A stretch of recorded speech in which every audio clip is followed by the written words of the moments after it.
The sound that finally broke through Marcus Thorne's insulated top-floor silence was not the chime of a stock market alert or the deferential murmur of an assistant, but a sound he hadn't heard in years, the raw, ragged sound of quiet human despair. He stood in the stark, fluorescent-lit hallway of the employee service corridor, the unfamiliar scent of industrial bleach and microwaved lunches, a jarring contrast to the perfumed air of his own world. He had come here to the flagship Detroit store his father had built, undercover, a ghost in his own empire, seeking the cold, hard data behind a mysterious decline in profits. He had not expected to find a soul.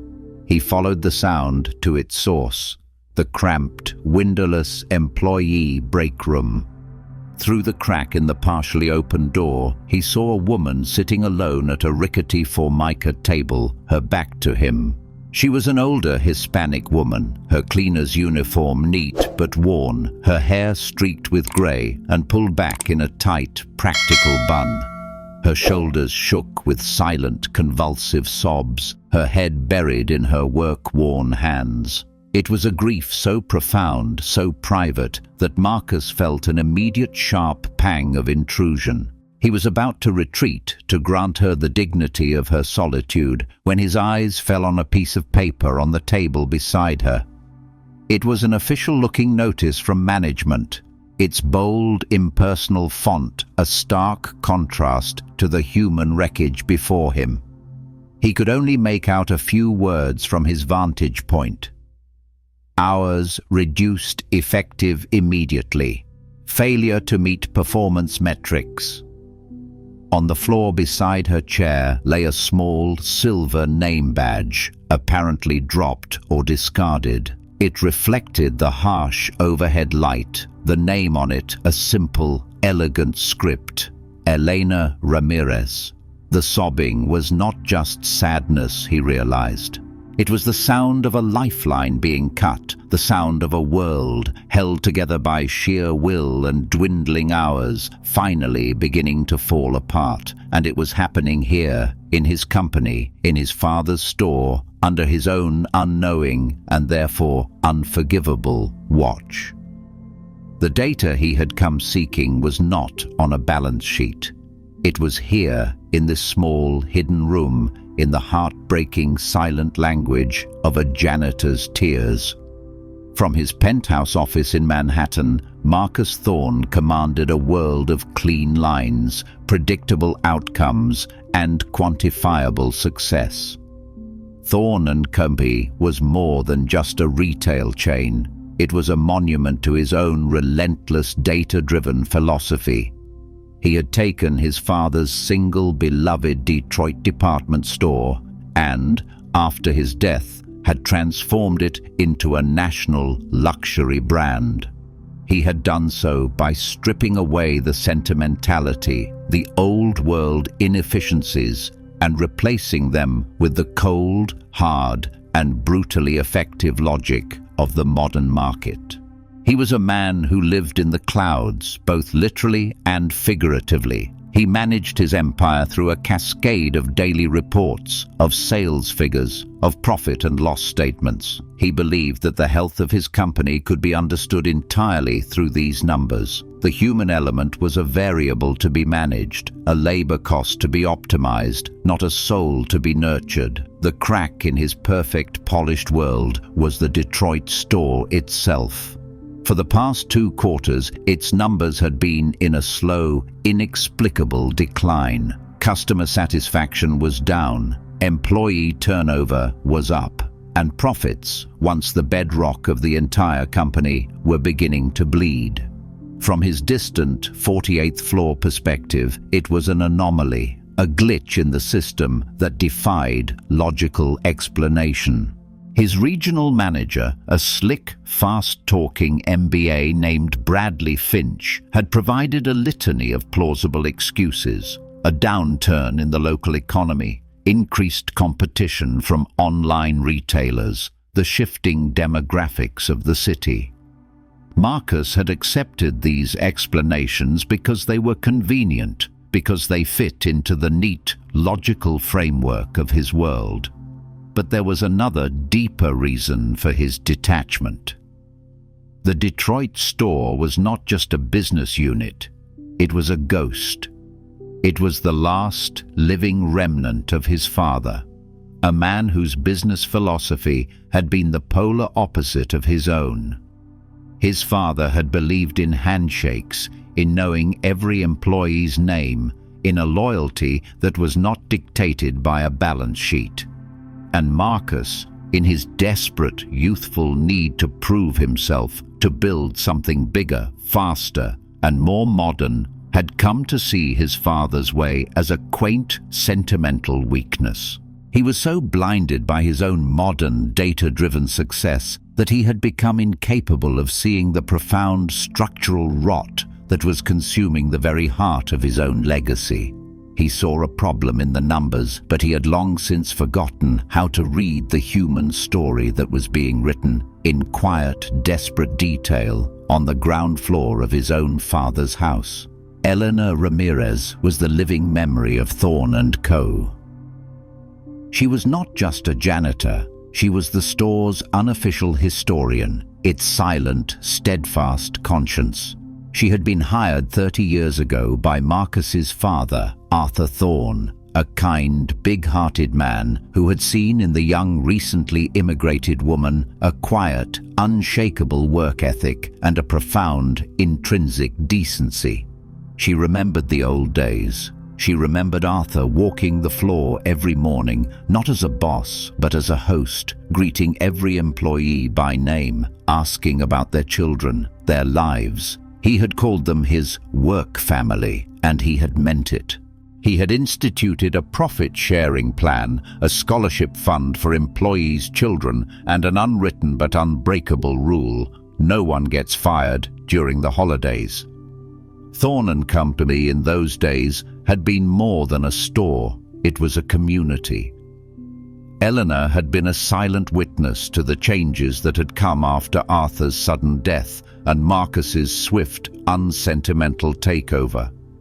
She had watched as the profit-sharing plan was quietly phased out, replaced by a more efficient system of performance-based bonuses that few could ever achieve.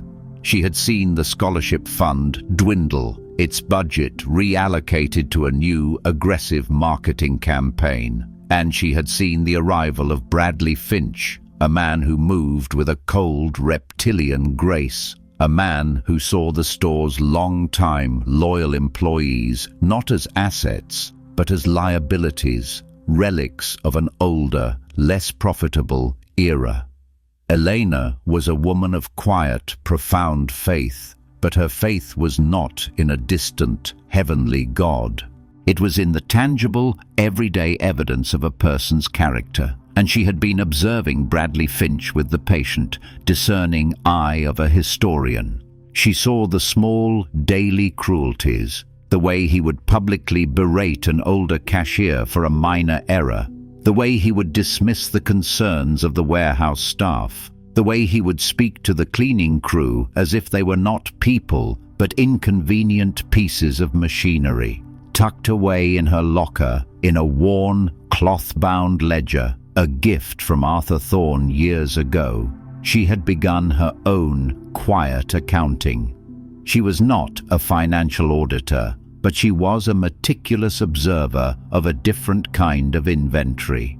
She noted the dates when trusted, long-time suppliers were suddenly replaced by new, unknown companies. She noted the increasing number of damaged, high-end goods that were written off, only to disappear from the loading dock late at night. She noted the names of the good, loyal employees who were being systematically pushed out, their hours cut, their shifts changed, until they had no choice but to resign. Her ledger was not a document of numbers, but of a soul, the soul of the store her old boss had built, and it was being slowly, methodically, and quietly murdered. She did not know what she would do with this information. She was just a janitor, a ghost in the machine. But she was a witness, and in her quiet, steadfast heart she believed, with a faith that had been passed down to her from Arthur Thorne himself, that one day, somehow, the truth would matter. The collision was a small public execution, a masterclass in the casual cruelty of a man who believed himself to be untouchable. It happened in the late afternoon in the hushed, almost reverent quiet of the store's main floor. Bradley Finch was giving a tour to a group of potential investors, his voice a smooth, confident purr as he pointed out the store's recent cosmetic upgrades. The new lighting, the polished chrome fixtures. He was the picture of a modern, successful manager, a man in complete and total control. But his performance was interrupted by a small, inconvenient truth. On the far wall, hanging in a simple, elegant frame, was a large, black-and-white photograph of Arthur Thorne, a smiling, vital man in his prime, his arm around a much younger, beaming Elena Ramirez. The photograph had been taken on the day the store first opened, a testament to a partnership that had been built on mutual respect and a shared dream. It was the one piece of the store's original soul that had, through some oversight, survived Bradley's sterile, corporate renovations. One of the investors, a woman with a sharp, appreciative eye, noticed the photograph. "What a wonderful piece of history," she commented. "He looks like a man who truly loved his work." Bradley's smile faltered for a fraction of a second. The photograph was a relic, a reminder of an era he was actively trying to erase. He saw it not as a piece of history, but as a smudge on his otherwise perfect presentation. And then he saw Elena. She was at the far end of the aisle, a mop and bucket in hand, quietly and methodically cleaning the floor. She was a living embodiment of the very past he was trying to bury. And so he collided with her. He did it with a laugh, a tool he often used to disguise his cruelty as wit. "Ah, yes," he said, his voice loud enough for the entire group to hear. Arthur was a man of simple tastes. He believed in a certain paternalistic approach to management. He then gestured with a theatrical, dismissive wave of his hand toward Elena. He even insisted on hanging photos of the cleaning staff. A bit sentimental, if you ask me. The collision was a double-barreled assault. He had, in a single, elegant sentence, diminished the legacy of the company's founder and dehumanized one of its longest-serving, most loyal employees. He had reduced his predecessor to a sentimental old fool and Elena to an anonymous, interchangeable member of the cleaning staff. The investors shifted uncomfortably. The joke had not landed. It was too sharp, too cruel, too revealing of the character of the man who had just told it. But it was Elena's reaction that was the most powerful. She did not flinch. She did not look down in shame. She simply stopped her work, leaned her mop against the wall, and looked directly at Bradley. Her gaze, not one of anger, but of a quiet, profound, and almost pitying clarity. She did not say a word. She did not have to. Her silence, in that moment, was a more damning indictment than any shout could ever be.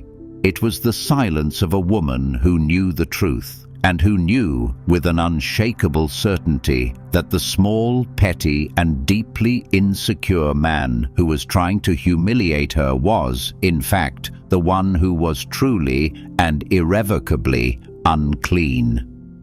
Marcus Thorne, in his disguise as the quiet, unassuming Mike, was a witness to the entire ugly exchange. He had been stocking shelves in an adjacent aisle, and he had seen and heard everything. He had seen the cruel, dismissive wave of Bradley's hand. He had heard the casual, venomous insult, and he had felt the profound, chilling silence of Elena's dignified response. He had expected her to be cowed, to retreat. He had expected the public humiliation to break her. Instead, he saw her straighten her shoulders, a quiet, almost imperceptible gathering of a strength that seemed to come from a deep, unshakable core. And then she did something unconventional, an act of quiet, almost invisible rebellion. She did not return to mopping the floor. Instead, she walked with a slow, deliberate grace to the very photograph that Bradley had just tried to desecrate.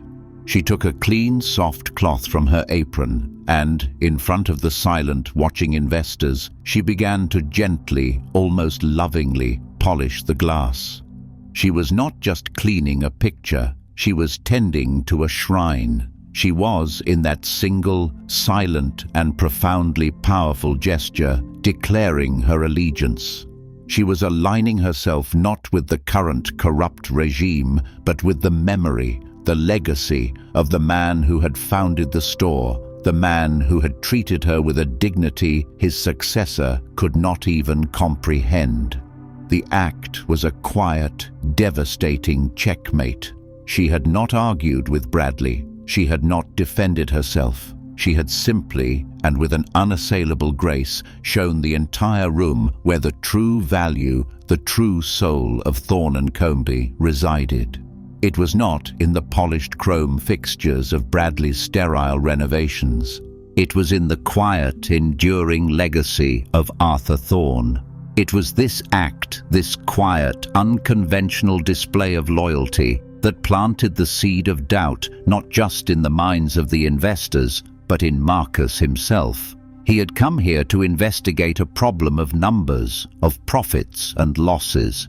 But he was beginning to understand that the problem was much deeper. It was a problem of values.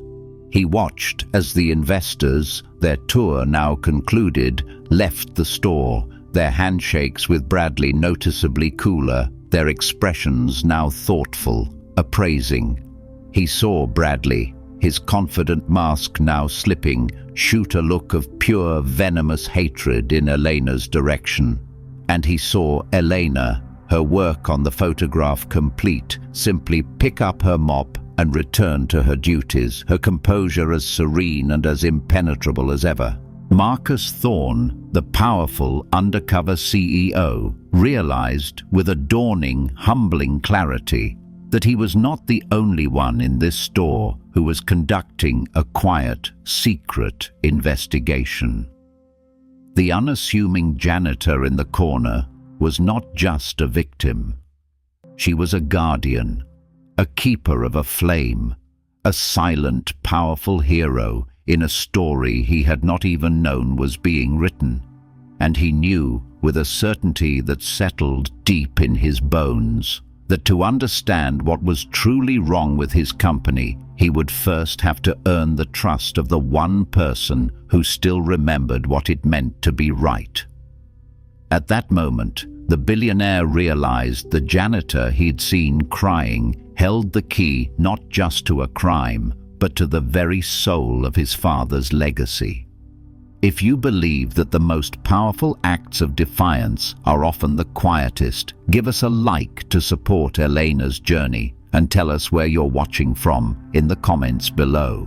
Marcus Thorne's investigation began not with a confrontation, but with an offering. That evening, as the store was closing and the last of the day shift employees were heading home, he approached Elena. He was no longer Mike, the quiet stock boy. He had shed his disguise, his posture now carrying the quiet, natural authority of a man accustomed to being in charge. He found her in the now empty break room, carefully wiping down the tables. He did not speak at first. He simply walked over to the old, battered coffee machine and, with a familiarity that came from a long-forgotten youth, he brewed a fresh pot. He poured 2 cups, black, and placed one on the table in front of her. Elena looked up, her expression wary, guarded. She had seen him talking to the investors, had seen the shift in his demeanor. She did not know who he was, but she knew he was not who he had pretended to be. "My name is Marcus Thorne," he said, his voice quiet, divested of all its usual corporate edge. Arthur Thorne was my father. The name landed in the quiet room with the force of a physical blow. Elena stared at him, her eyes wide with a dawning, incredulous comprehension. She saw it now, in the line of his jaw, in the steady, thoughtful gaze, the echo of the man who had hired her 30 years ago. "You have been very loyal to his memory, Elena," Marcus continued, taking the seat opposite her. "More loyal, I am beginning to suspect, than I have been." This was his first investigation. Not an audit of the store's finances, but an excavation of its soul. And he knew that Elena Ramirez was its sole, living and most trusted archaeologist. He did not ask her about Bradley, not directly. He did not ask her about the missing funds. Instead, he asked her about his father. "Tell me about him," he said, the question a simple, humble and heartfelt plea. "Tell me what this place was like when he was here." And so, in the quiet, fluorescent-lit break room, surrounded by the ghosts of 1,000 forgotten conversations, Elena began to talk. She told him stories. She told him about the time Arthur had closed the store for an entire afternoon so the staff could attend the funeral of a cashier's husband. She told him about the annual Christmas parties where Arthur himself, dressed in a ridiculous Santa hat, would hand out personalized gifts to every employee. She told him about the unwritten rule of the store, that any employee facing a personal crisis, a sick child, a broken-down car, would find an envelope of cash anonymously slipped into their locker, a quiet, dignified gift from a boss who saw them not as workers, but as people. As she spoke, Marcus listened. And for the first time in 20 years, he was not listening as a CEO, not as a strategist, but as a son. He was hearing the story of a father he had known, but had never truly understood. He had seen his father's kindness as a business liability, a sentimental weakness in a world that rewarded ruthlessness. But now, hearing it recounted through Elena's quiet, reverent voice, he was beginning to see it for what it truly was, a different and perhaps more profound form of strength. The first crucial layer of his own, cynical and carefully constructed world was beginning to peel away. Elena's stories were a bridge connecting Marcus to a past he had deliberately forgotten. Emboldened by his quiet, attentive listening, she finally revealed her own long-held secret. She was not just a historian of the store's golden era. She was the secret guardian of its decline. From her worn canvas work bag, she retrieved the cloth-bound ledger, the one his father had given her, and placed it on the table between them. "Your father taught me to keep records," she said, her voice a low, confidential murmur. "He said that numbers tell a story if you know how to read them." She opened the book.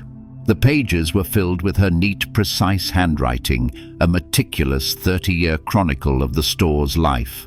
But in the last 2 years, since Bradley Finch's arrival, the nature of the entries had changed. They were no longer just a record of daily events. They were a clandestine audit, a secret investigation. "He started small," she explained, her finger tracing a line of text. "Here, the supplier for our leather goods, a family-owned business your father worked with for 20 years. Bradley terminated their contract, citing quality control issues. He replaced them with a new company, Apex Imports." She then turned to a different section of the ledger, a collection of newspaper clippings and printouts from the internet. "Apex Imports," she said, her voice dropping, "is a shell corporation registered in Delaware. Its majority owner is a holding company that is, in turn, owned by Bradley Finch's brother-in-law." Marcus stared at the document, a cold, sickening dread beginning to form in his stomach. This was not just mismanagement. This was a conspiracy. Elena continued, her voice a steady, relentless narrative of a quiet, systematic betrayal. she showed him the pattern, repeated over and over. A trusted long-time vendor is fired. A new, unknown, and more expensive one is hired. And the new one always, without exception, had a hidden personal connection to Bradley Finch. "He is not just stealing from you, Marcus," she said, using his first name for the first time, a quiet maternal familiarity entering her tone. "He is replacing the very foundations your father built. He is replacing quality with cronyism. He is replacing loyalty with greed. He is not just running this store into the ground, he is deliberately and systematically erasing your father's legacy." The secret of the hero, the quiet, unassuming janitor, was that she was, in fact, the store's true and only gatekeeper. She was the one who had been silently, patiently, and courageously documenting the crimes, waiting for the one person, the one true heir, who would finally have the courage to listen. And as Marcus looked at the evidence in her ledger, at the undeniable, damning proof of Bradley's long con, he knew that his own investigation was no longer just about saving a store. It was about reclaiming a birthright. The ledger was a map, and it led Marcus into the dark, labyrinthine heart of Bradley Finch's betrayal. Guided by Elena's meticulous 24-month record of deceit, Marcus and a small, fiercely loyal team of forensic accountants from his New York headquarters began a quiet, after-hours deep dive into the store's official records. The trap, the true, buried and brilliant evil of Bradley's scheme was not in what he had stolen, but in how he had hidden it. He had not engaged in simple, crude embezzlement. He had created a sophisticated, almost invisible system of corporate cannibalism.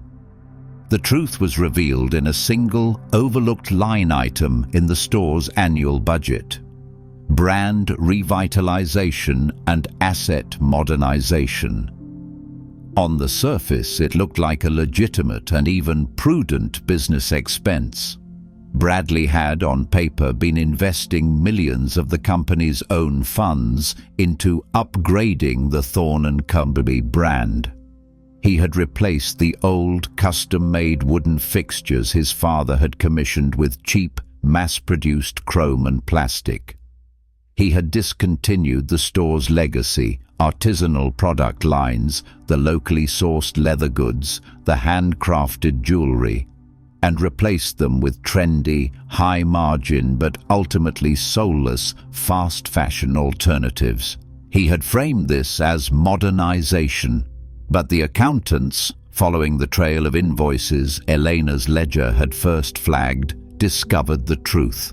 The shell corporations owned by his family and friends were not just supplying the new cheap goods. They were also the very demolition and construction companies that had been hired to rip out the old, outdated fixtures. The trap was a perfect, self-sustaining ecosystem of fraud. He was using Thorne & Company's money to pay his own companies to destroy Thorne & Company's most valuable legacy assets, and then using Thorne & Co.'s money again to pay his other companies to replace them with cheap, high-profit junk. But the final, most devastating layer of the trap was revealed in a single, almost forgotten file in the store's real estate archives. Bradley, using his authority as regional manager, had systematically and secretly been selling off the store's most valuable and least known asset, the air rights above the historic single-story building. He had been selling the very future of the property, the potential for it to grow, to a rival development firm, a firm that was, in turn, secretly controlled by his own blind trust. He was not just bleeding the store dry, he was selling its skeleton piece by piece, ensuring that by the time anyone noticed, there would be nothing left but a hollowed-out, worthless shell. He was not just a thief, He was a corporate parasite, slowly and methodically killing its host from the inside out, all while presenting himself as the very man who was trying to save it. And the most chilling part of all was that he had used Marcus's own data-driven, unsentimental business philosophy as the perfect cover for his crimes. He had given Marcus the numbers he wanted to see: lower labor costs, higher profit margins, all while systematically destroying the one thing the numbers could never measure: the store's and the family's soul. Bradley Finch was not just a thief, he was a narcissist. And his greatest weakness was his profound, insatiable need for admiration. As Marcus and his team worked in the shadows, quietly assembling their case, Bradley, feeling the first faint tremors of a shift in the store's atmosphere, made a fatal, unforced error. He decided to throw a party. It was to be a celebration of his own success, a lavish, ostentatious affair to launch the store's new, cheap, and highly profitable in-house fashion line. He invited the city's most influential retail bloggers, local news anchors, and a hand-picked selection of the store's wealthiest customers. It was to be his coronation, a public anointing of himself as the brilliant, visionary leader who had single-handedly modernized the tired, old Thorne & Co. brand. But the party was not just a celebration, it was a counterattack. It was a preemptive strike, a bold public declaration of his own untouchable success, designed to make any future accusations against him seem like the sour grapes of a jealous, less successful rival. He was trying to win the war of perception before the first shot had even been fired. His attack on Marcus and Elena was subtle but venomous. He did not disinvite them, he did the opposite. He sent them a personal, hand-delivered invitation, a summons they could not refuse without raising suspicion. And then, on the night of the party, he used the event as a stage for a series of small, public, and exquisitely cruel humiliations. He assigned Elena, the store's most senior and respected employee, to the coat check, a position of almost comically low status, forcing her to spend the evening taking coats from the very people she had served for 30 years. His move against Marcus was even more insidious. He greeted him at the door with a wide, effusive, and entirely false smile. "Marcus!" he boomed, clapping him on the shoulder, his voice loud enough for the nearby reporters to hear. "My silent partner. So glad you could make it out of the back room for a night." He had, in a single brilliant stroke, framed Marcus not as the owner, but as his own, quiet and slightly pathetic subordinate. Throughout the evening, he continued the assault. He would refer to Marcus's ideas, which he had gleaned from their early deceptive conversations, as his own. "As my new head of logistics, Mike here, was just saying," he was not just stealing Marcus's company, he was stealing his very identity, his voice, his ideas. The villain's counterattack was not a desperate defensive move. It was a confident, arrogant, and beautifully orchestrated performance. He was a man so convinced of his own genius, so sure of the perfection of his own long con, that he had made the classic fatal mistake of all great narcissists. He had begun to believe his own lies. And he was now, in front of the entire watching world, celebrating his victory just a moment too soon. The unexpected ally was not a person. It was a ghost that had been haunting the Thorne & Co. store for 30 years.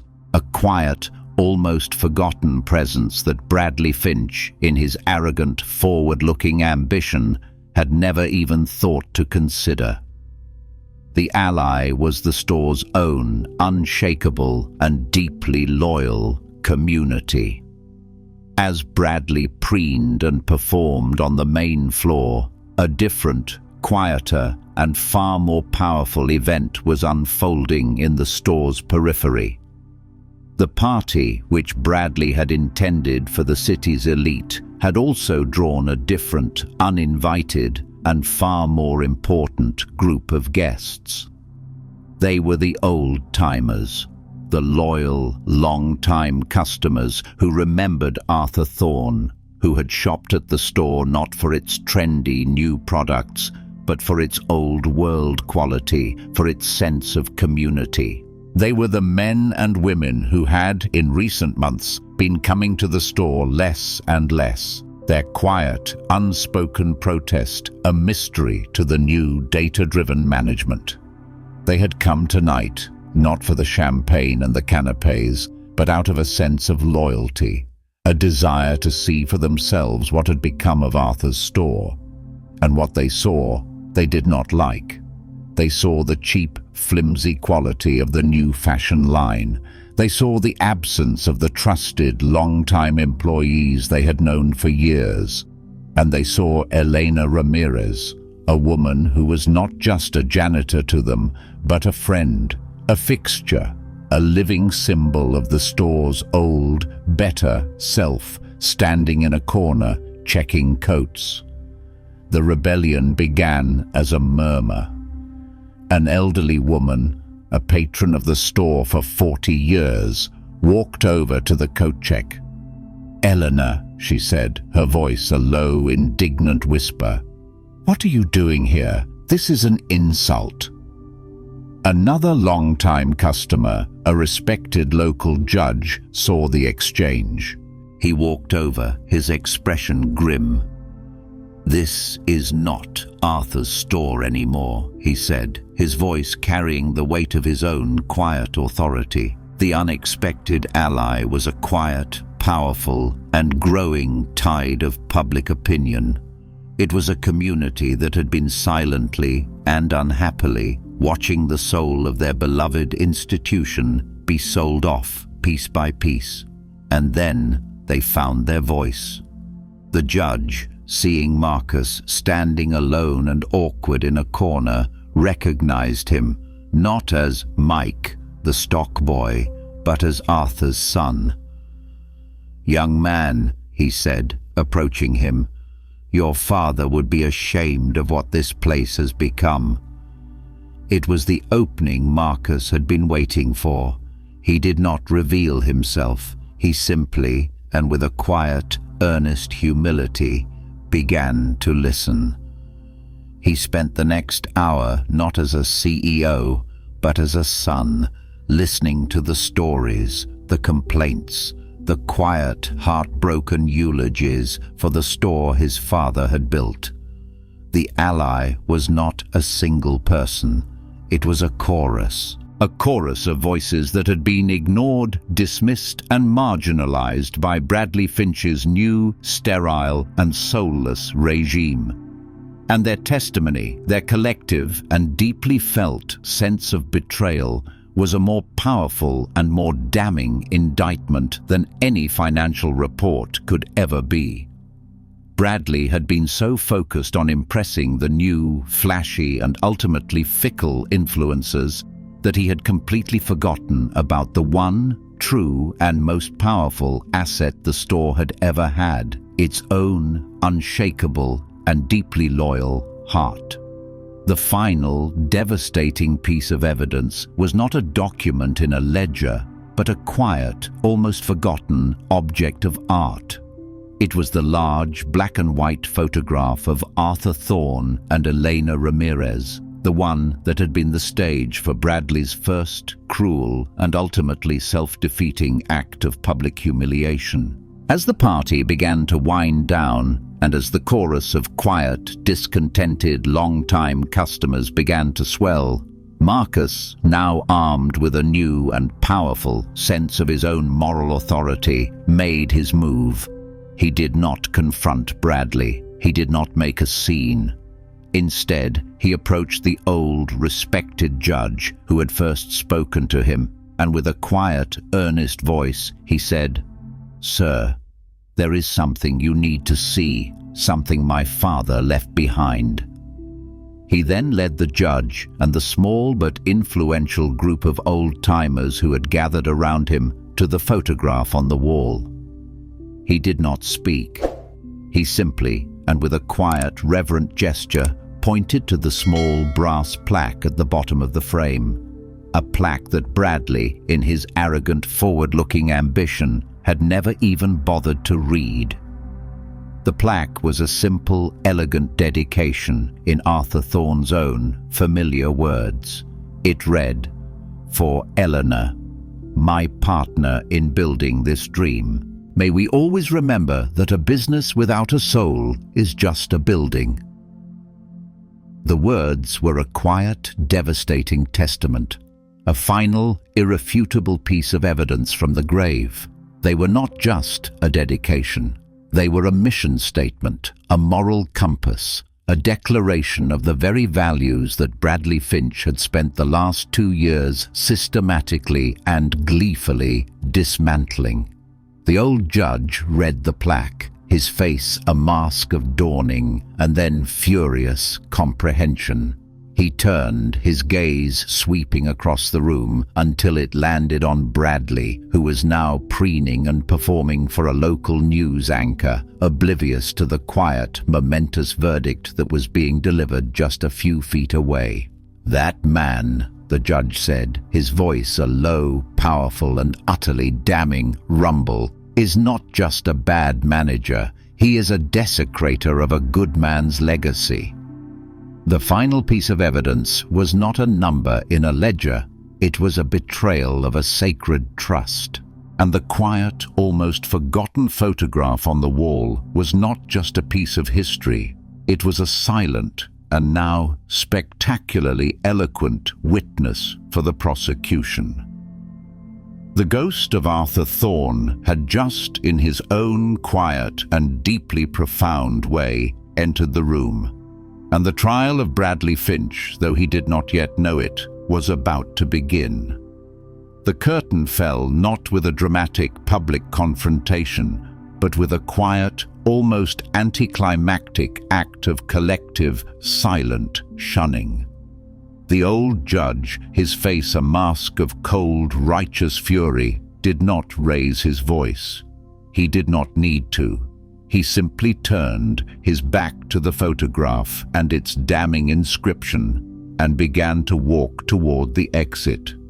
As he passed his old friends, the other long-time loyal patrons of the store, he caught their eyes, and with a single, almost imperceptible shake of his head, he delivered his silent verdict.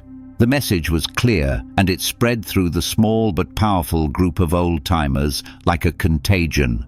One by one, in a quiet, synchronized and utterly devastating exodus, they began to leave. They did not make a scene. They simply placed their half-empty champagne glasses on the nearest tray, and with a quiet, sorrowful dignity, they walked out.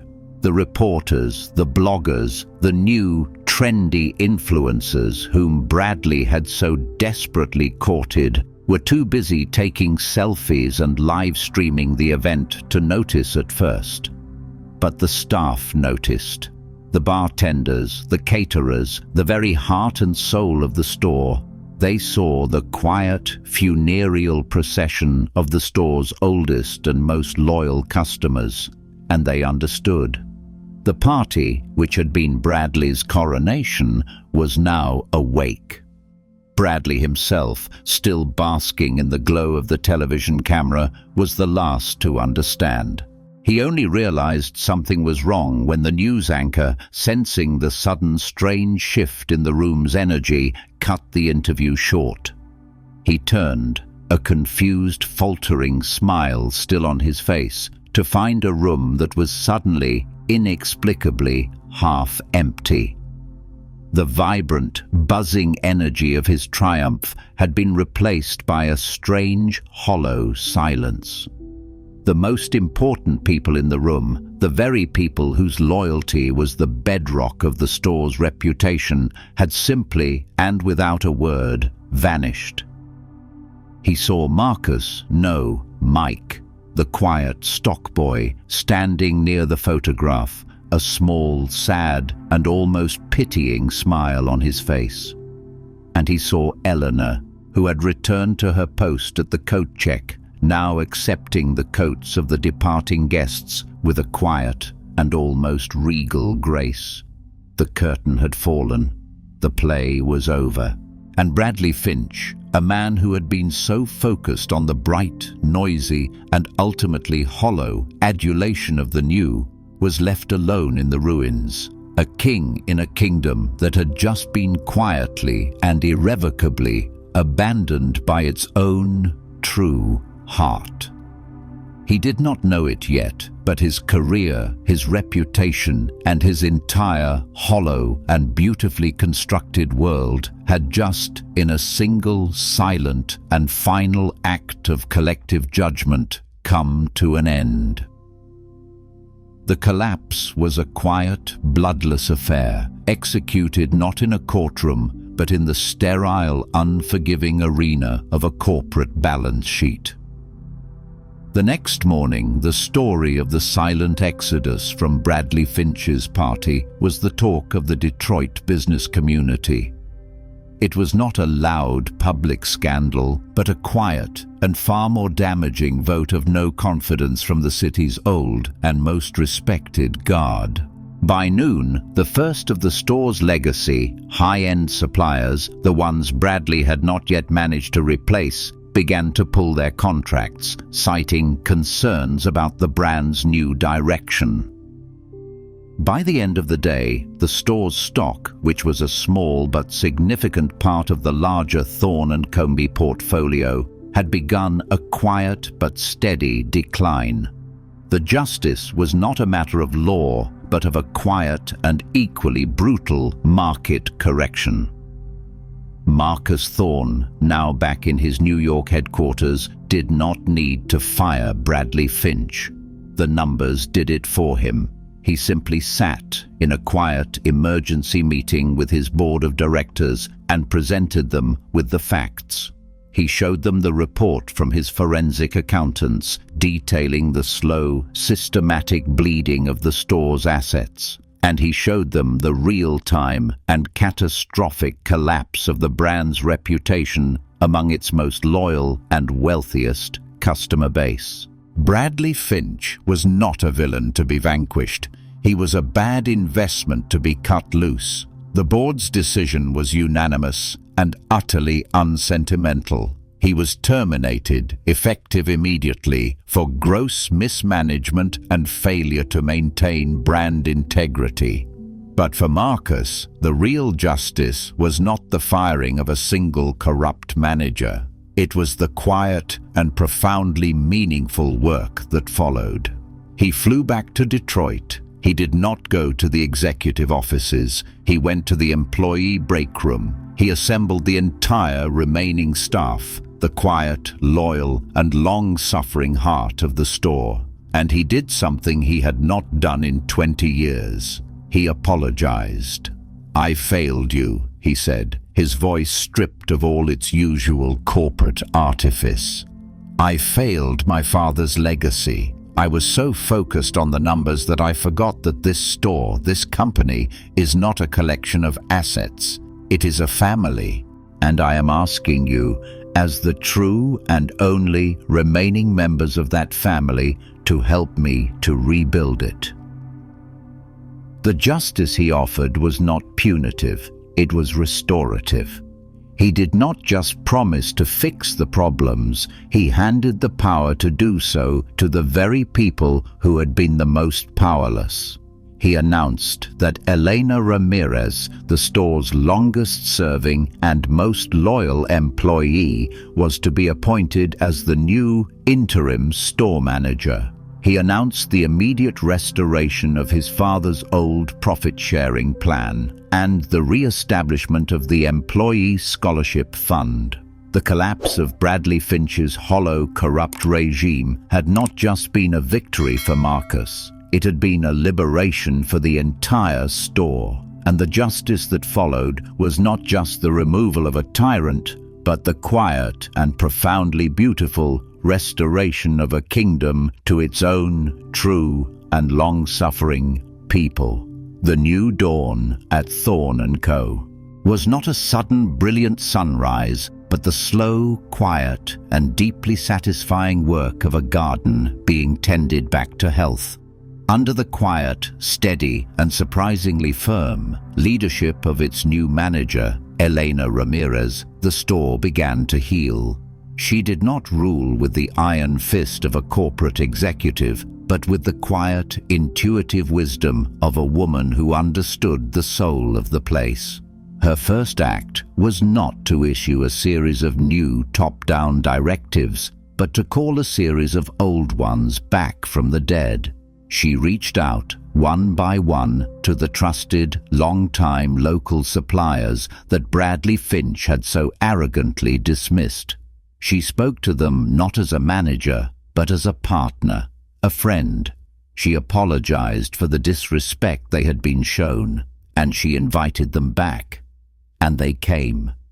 The beautiful handcrafted leather goods, the unique artisanal jewelry, the very products that had been the hallmark of the store's quality, began to reappear on the shelves. Her next act was to rehire the good, loyal, and experienced employees that Bradley had systematically and cruelly pushed out. She did not just offer them their old jobs back. She offered them a stake in the store's future, a voice in its management, a promise that their wisdom, their experience, and their loyalty would, once again, be the company's most valued asset. And the customers, the old, loyal, and forgotten heart of the store, began to return. They came back at first, out of curiosity, drawn by the whispers of a change, of a restoration. And they found not a trendy, new and soulless fashion outlet, but the store they had once loved, a place of quality, of warmth, of a quiet and deeply felt sense of community. The new dawn was not a rebranding, it was a remembrance. A remembering of the core values that had been the foundation of the store's success. And Marcus Thorne, for his part, became a different kind of CEO. He did not retreat to his New York tower. He stayed. He spent a month in Detroit, not in the manager's office, but on the floor. He worked alongside the staff, stocking shelves, unpacking boxes, listening to the stories of the customers. He was not a king surveying his kingdom from a distance. He was a student, learning from the ground up the business that his father had built and that he had so nearly and so blindly lost. He was, for the first time in his adult life, learning the difference between a company's profits and its soul. 1 year later, on a crisp, bright Detroit afternoon, the Thorne & Company flagship store was celebrating its 30th anniversary. The event was not the loud, ostentatious party that Bradley Finch would have thrown. It was a quiet, joyful, and deeply personal community gathering. The store was filled with the sounds of a local jazz trio, the scent of freshly baked goods from a neighborhood bakery, and the warm, happy hum of a family reunion. Marcus Thorne stood near the entrance, not as a CEO, but as a host. He greeted the old, loyal customers by name. He laughed with the employees, who were not in uniform tonight, but were dressed in their holiday best. He was a man at peace, a man who had, in the most unexpected of ways, finally come home. At the center of the celebration, a quiet, radiant sun in a universe of her own making, was Elena Ramirez. She was no longer the interim manager. She was the store's heart, its soul, its undisputed and deeply beloved leader. She moved through the crowd, a gentle, steady presence, her hand resting on the arm of an old friend, her laughter a warm, genuine, and beautiful sound. Later in the evening, Marcus took to a small makeshift stage. He did not speak of profits or of growth. He spoke of his father, and he spoke of a quiet, unassuming janitor who had, with her quiet, unshakable dignity, reminded him of a lesson he had long since forgotten. "My father," he said, his voice a low, steady and heartfelt rumble, "believed that a business was not a machine for making money, but a place for building a community. I lost sight of that. And Elena," he said, his gaze finding her in the crowd, "she, in her quiet and profound wisdom, she brought us all back." The legacy of that long and difficult year was not in the restored profits or the rising stock price. It was here, in this room. It was in the proud, happy faces of the employees who had been given back their dignity. It was in the loyal, grateful eyes of the customers who had been given back their store. And it was in the quiet and deeply felt respect between a son who had finally and truly understood his father's legacy, and the woman who had been its quiet and most faithful guardian all along. As the party wound down, Marcus found Elena standing by the old black-and-white photograph of her and his father. She was not looking at it with sadness, but with a quiet and deeply satisfied smile. "He would have loved this, Marcus," she said, her voice a soft, gentle murmur. "I know," he replied, standing beside her. He looked from his father's smiling, youthful face to the face of the woman who had, in her own quiet and miraculous way, saved them both. "And he would have been so proud of you." The legacy was not in the past, it was in the present. It was in the quiet and profoundly beautiful truth that a good and decent thing once built can, with enough courage and enough love, never truly be destroyed.